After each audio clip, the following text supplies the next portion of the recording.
They say blood is thicker than water, until your own family humiliates your child and laughs about it.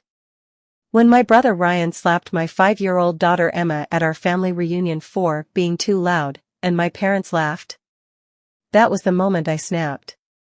What they didn't know was that our family documentary mic recorded everything. This isn't just revenge, it's a reckoning. A story about justice, healing, and breaking the cycle. If you believe real revenge includes redemption and accountability, subscribe, because this story will stay with you long after the last line. My name's Jessica. I'm 34, a single mom, and my daughter Emma is 5, funny, fearless, and obsessed with singing. She performs like she's on Broadway, even if it's just our backyard. My parents were celebrating their 40th anniversary.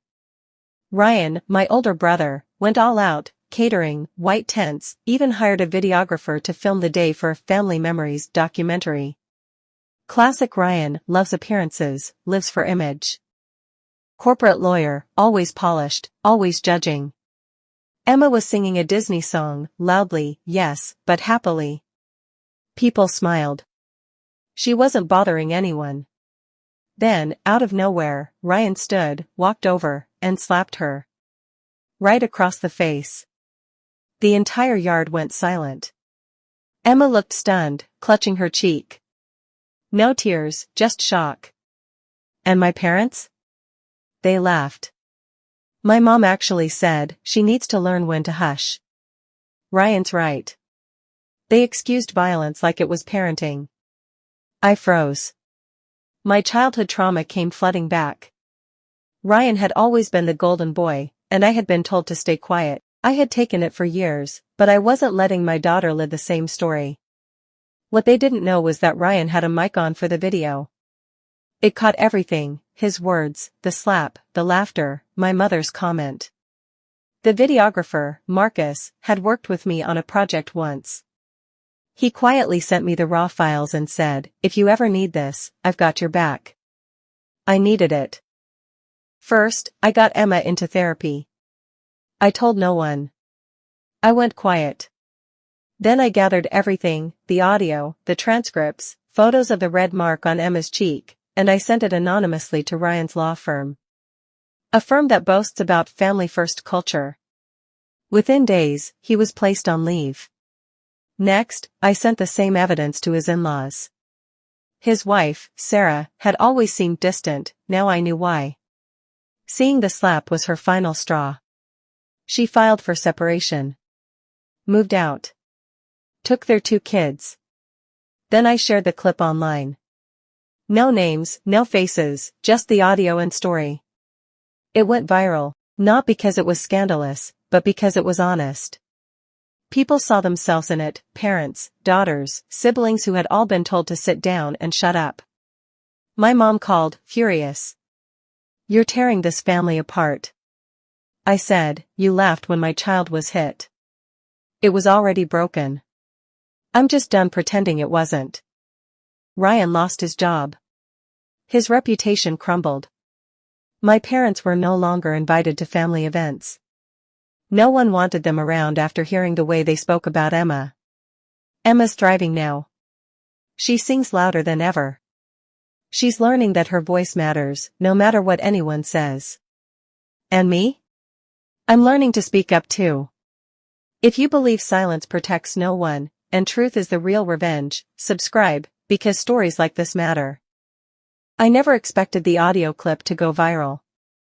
I just wanted to speak out, to finally protect my daughter in a way no one had protected me.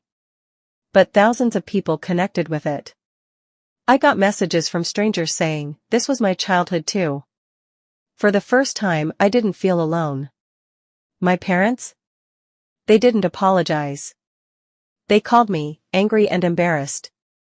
My mom said, she's a child. She'll forget it. My dad said, it was just discipline. I told them both, you laughed while my daughter was hit. This isn't cancel culture. This is accountability. And I hung up. My brother Ryan emailed me, blaming me for ruining his life. He called it a misunderstanding. As if Emma's red cheek was unclear. As if the audio wasn't crystal clear. I didn't respond. Some people deserve silence. 4 days after, Emma stopped singing. She would hum, then go quiet. One night, she asked me, "Is it okay if I sing now?" That broke me. I held her close and said, "You never have to be quiet to make others comfortable." I got her into therapy. I stayed home more. We sang together, laughed together. Slowly, her voice came back. One night I heard her whisper, "My mommy said I'm allowed to be loud." I cried again. But this time, from pride. As Emma healed, I did too. I joined a support group. I shared my story. And I learned I wasn't weak for speaking up. I was strong for finally breaking the cycle. Ryan never called again. My parents stopped reaching out. And honestly, that silence is the loudest peace I've ever known. Emma sings now, everywhere, in the kitchen, in the car. Loud. Free. That slap didn't silence her. It taught me to protect her. It reminded both of us that love means safety, not fear. If you've ever been told to stay quiet for family's sake, don't. Your voice matters. Your boundaries matter. And protecting your child doesn't make you cruel. It makes you brave. I'm proud of how far we've come. And if no one's told you this before, I'm proud of you too.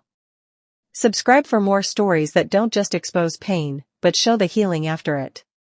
Because the strongest love isn't always quiet. Sometimes, it sounds a lot like, "No more."